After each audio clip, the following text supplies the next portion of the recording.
Good day, everyone! Before we start our discussion, we want to introduce ourselves first.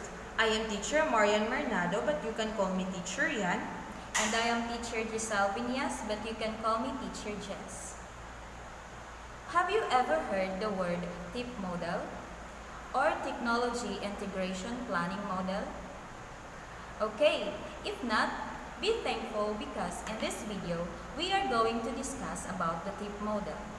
I will first define what is TIP model. TIP model was created for teachers to serve as guide to ensure efficiency and integrated technology whether it meets the needs or not. So here are the overview of TIP model. First, serve as a helpful guide for new teachers just begin to integrate technology in the classroom. Next, teacher's guide to assist himself or herself. Teachers gains a thorough understanding of the student's population and their various learning styles and levels. Next, gives a teacher a general approach addressing challenges. Teachers involved in integrating technology into teaching. Next, the teacher will need to take stock in his or her understanding for a successful implementation of this model. Next, the teacher can formulate, implement, and assess in this model.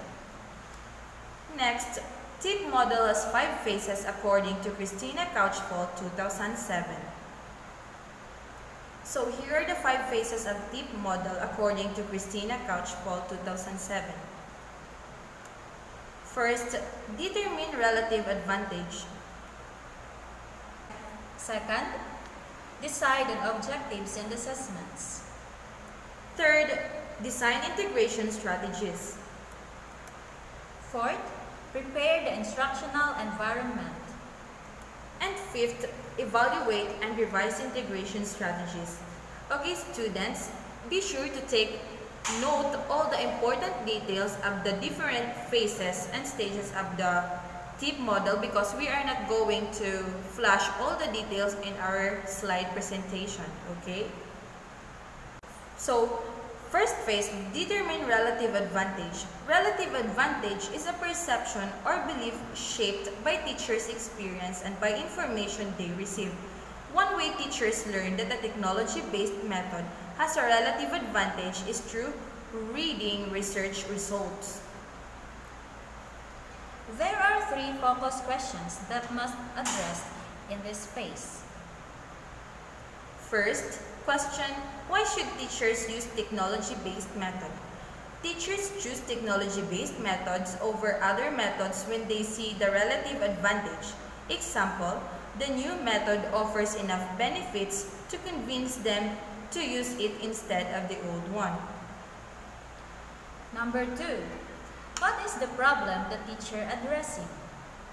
Teacher look at their current teaching problems and identify technology-based methods that may offer good solutions.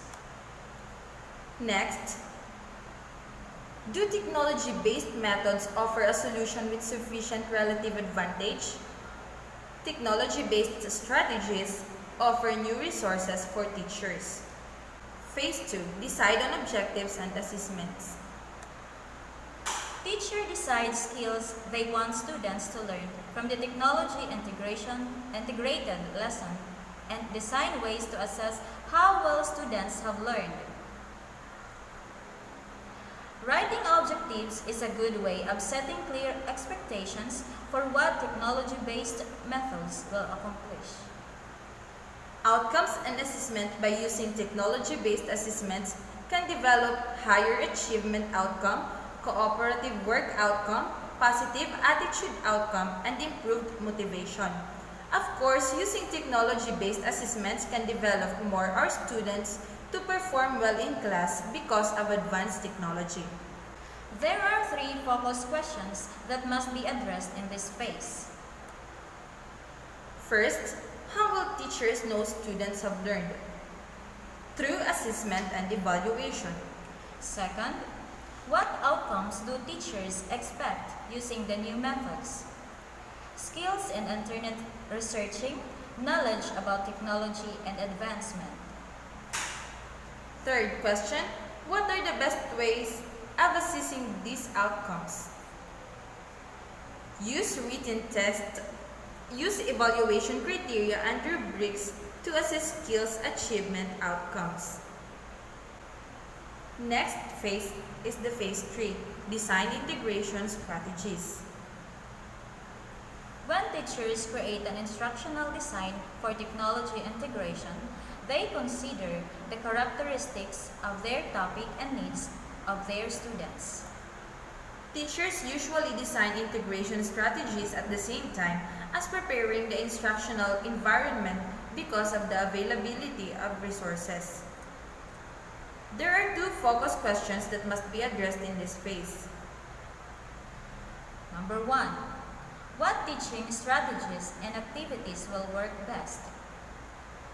Collaborative internet research, viewing video, simulation software, and discussion.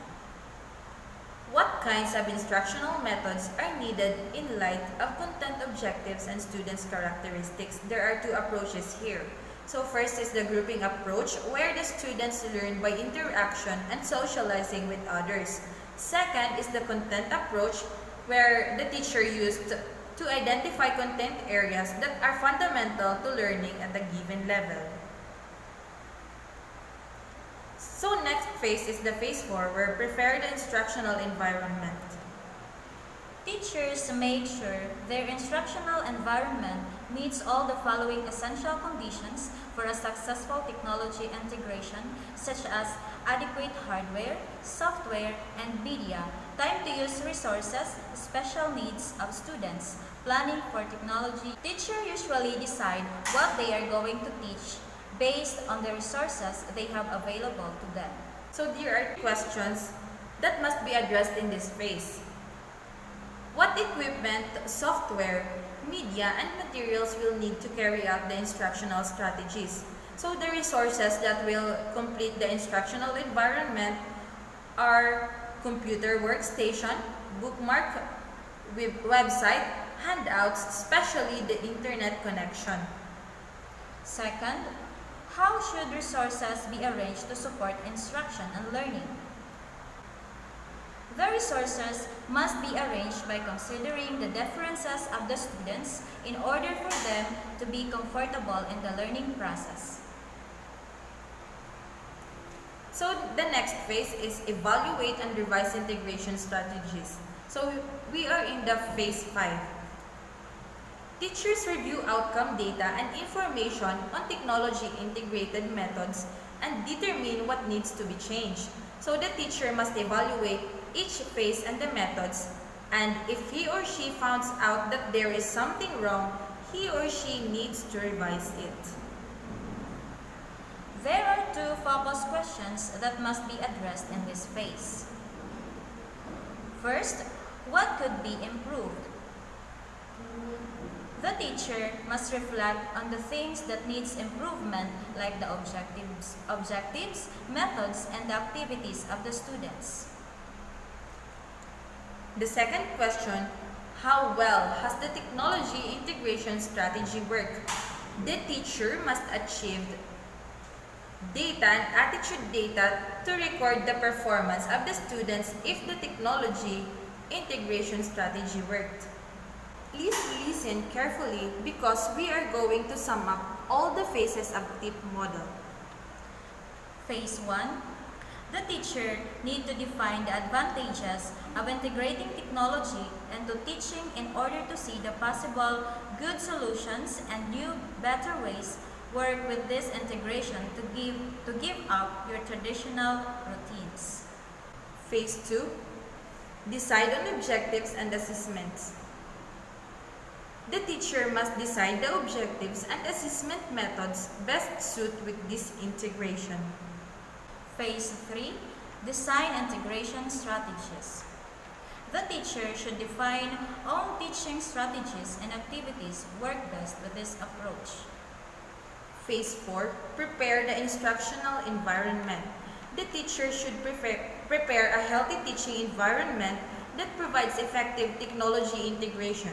At this point, the teacher should have efficient technical support to make a healthy atmosphere. even if it is hard for the school to support such technical materials for the teacher. Phase 5. Evaluate and revise integration strategies. The teacher should come up with a pros and cons list of the technology that the teacher used in their lesson. The teacher should define what worked well and what could be improved. Thank you for listening. Hope you have learned something from us.